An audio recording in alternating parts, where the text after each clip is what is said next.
Welcome to the Chet TV Newsroom. I'm Trevor McManus, and here are your top stories.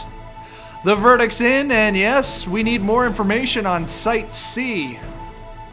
A local initiative is getting international praise. And finally, it was a busy weekend in Chetwynd, which led to lots of running and kids playing. More information is needed on Site C. That comes from the Joint Review Panel assessing the proposed Site C Clean Energy Project. That additional information is needed before the panel can call the environmental impact statement sufficient and schedule public hearings.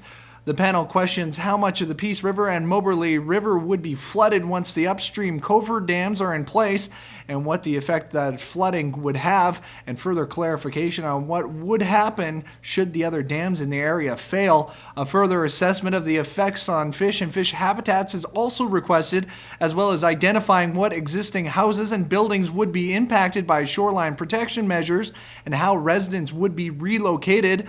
Notably, the panel also asks BC Hydro to identify how the project would impact mental and social service agencies in the region and how the potential effects could be mitigated. Now that this information request has been issued, the regulatory clock has been stopped and will only restart once BC Hydro responds. Northern Health's Stop HIV/AIDS pilot project has received major international accolades. The Seek and Treatment for Optimal Prevention of HIV/AIDS program, or STOP for short, was honored with 3 Gold Quill Merit Awards from the International Association of Business Communicators in the New York City area. The awards, given annually to the top communication campaigns selected by the Global Crop, were presented to both Northern Health as well as their advertising partner, Prince George-based Splash Media Group, in the categories of corporate social responsibility, advocacy communication, and advertising campaigns.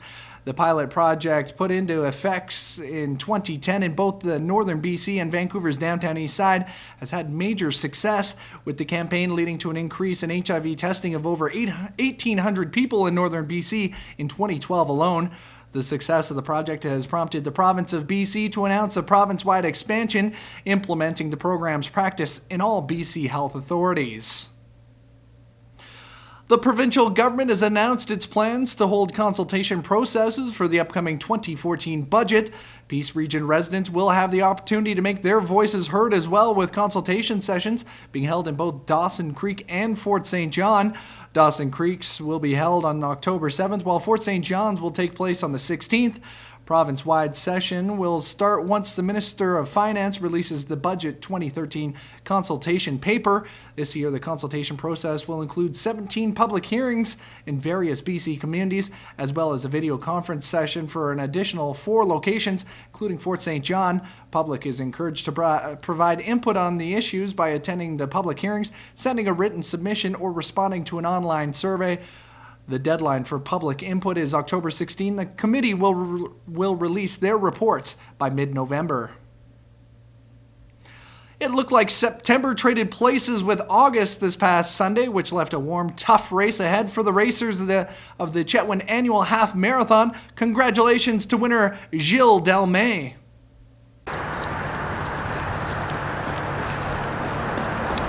Well, they started here. This is a different start this year. We have our posts that they left down this trail here, and they get onto the access road onto Highway 97 South, and they go out about 10.6 kilometers where they are assisted across the road by a flagging company, and then they come back on the opposite side of the highway on the access road, cross at the A&W crosswalk there, and back through this is their finish line as well. And we had a lot of race day registrants. We just calculated we have 84. That's including the kids race, which we had 16 kids participate in the kids race. So very nice for a hot day. The racers, I hope they drink lots along the route because they're going to need to stay hydrated. Well, we got a little bit of a late start. I think we started about 8 minutes after 10 o'clock being our start time. And they're still a little ways out. The heat does play a big part in people's performance. It does typically slow them down a little bit. But I do expect to see racers through, I would say maybe by about 11:45 in there, maybe closer to 12. So Oh, it's gorgeous. It's like in September, it's 26 degrees, like you're at the mountain, people cheering for you. Really good, really nice race. Actually, in the first part of the race, I didn't realize because it was front wind, headwind. Yeah. So I didn't realize. Actually, I was in the right time for me, for my pace, but I was losing quite a bit of energy because I was fighting against the wind. Yeah. Then in the second part of the wind, when you turn around, then you get pushed by the wind. So that's nice. That's pretty good. That helps. But it cools you down a little bit less. Then I started suffering by the heat. My legs were feeling good, but my head was feeling a little bit dizzy. So I stopped a couple of times for have a good hydration, lot of drinks. I'm more trying to get in shape, make some mileage. So yesterday I did a training. Today was a good training too. I hope to be in shape for cross country maybe back in Vancouver. While the marathoners were doing their thing, the Tykes were having their own fun. Kidsport had its very first event in Chetwynd. So today we're doing our first community awareness Kidsport event here in Chetwynd. We are at the Chetwynd annual half marathon, and we thought we would do old-fashioned kids races for the children of the participants and the community while their parents are running in the half marathon. So far we've done bobbing for apples, wheelbarrow races, the shoe race, three-legged races, potato sack races. The library's here with their literacy. They're going to do an obstacle race also in partnership for the 3 to 5-year-olds, and we've got Success by 6 here doing face painting as well. Kidsport ambassador Derek England describes his job with the initiative. It's the Peace Region's best music mix, 104.1 in Dawson Creek, 94.5 in Chetwynd. This is Peace FM. Joining me on the line right now is Derek England.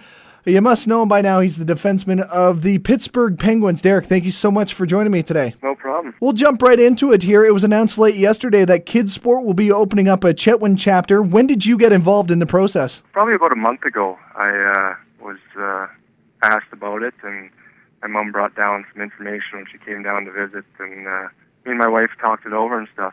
And what's your official role with Kidsport Chetwynd? I think it's the ambassador or something. I think it's